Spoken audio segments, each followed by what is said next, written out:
Je fais cette vidéo pour toi qui as le cœur brisé ou alors pour toi qui te sens mal aimé. La Bible nous présente 3 situations qui viendront consoler ton cœur. La première situation, c'est celle de Léa. Léa était la première épouse de Jacob. Cependant, Jacob n'aimait pas Léa. Il aimait Rachel. Il n'avait pas le regard porté sur Léa. Bien-aimé, la Bible va même plus loin jusqu'à nous dire que des fois même c'est Rachel qui pouvait autoriser Jacob à aller dormir avec sa femme Léa. Quelle situation triste. Cela veut dire que Léa était une femme brisée. Léa était une femme frustrée. Léa était une femme qui manquait réellement la joie de vivre à cause du fait que son mari ne portait pas réellement le regard sur elle. Mais la Bible nous dit que notre Dieu qui est un Dieu d'équité, notre Dieu qui est un Dieu de justice, notre Dieu qui ne fait exception de personne, il a vu cette situation, il a rendu Léa féconde et il a rendu Rachel stérile. La deuxième situation, c'est celle de David. Nous allons tout droit dans la maison de David. Qu'est-ce qui se passe dans la maison de David quand le prophète Samuel arrive? Il arrive chez Isaïe. Il demande à Isaïe, présente-moi tes enfants. Lui, il présente tous ses enfants, sauf David. David n'était pas là. Isaïe non plus n'a pas dit que David n'est pas là. Il n'a même pas fait mention de David. Alors, le prophète va regarder parmi les enfants qui lui ont été présentés. Et il va voir que parmi ces enfants, Dieu n'avait choisi aucun. Il va demander à Isaïe, est-ce là tous les enfants que tu as? C'est là que le papa va se souvenir qu'il a un enfant qui est au champ, qui est en train réellement de prendre soin des animaux. Et c'est là maintenant que David, le rejeté, David, l'enfant qui n'est pas considéré, David, l'enfant réellement qui manque d'affection.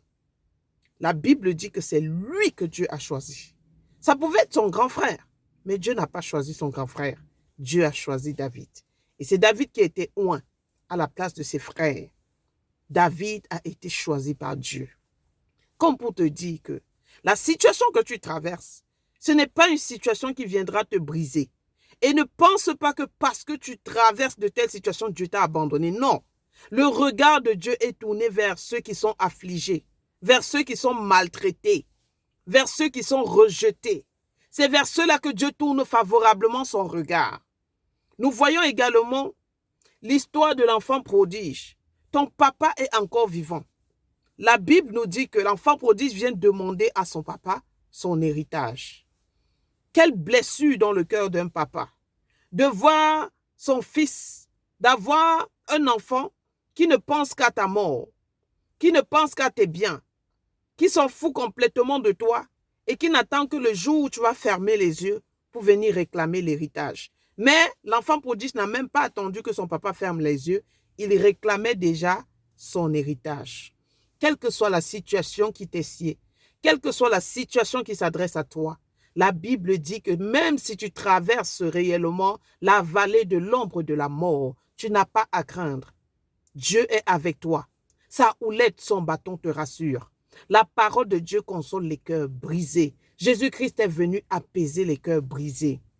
Oui, ma soeur, mon frère, essuie tes larmes, fortifie-toi et prends courage. La situation que tu traverses, elle n'est pas éternelle. Elle a une date de fin. Elle a une date de péremption. Comme réellement pouvait le dire le roi Salomon, chaque chose a son temps.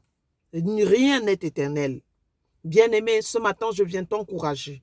Non seulement à être fortifié, à prier et à demander à Dieu de consoler ton cœur. You deserve it. Tu le mérites. Ne pleure plus. Essuie tes larmes. Fortifie-toi, rentre dans le lieu secret et prie ton Dieu qui est là dans le lieu secret. Et ton Dieu qui voit dans le lieu secret consolera ton cœur de toute blessure. Que Dieu te bénisse abondamment. On se revoit bientôt pour une nouvelle vidéo. Je t'encourage à liker et à partager. Christ est vivant. C'est là ma page d'édification. Dieu te bénisse.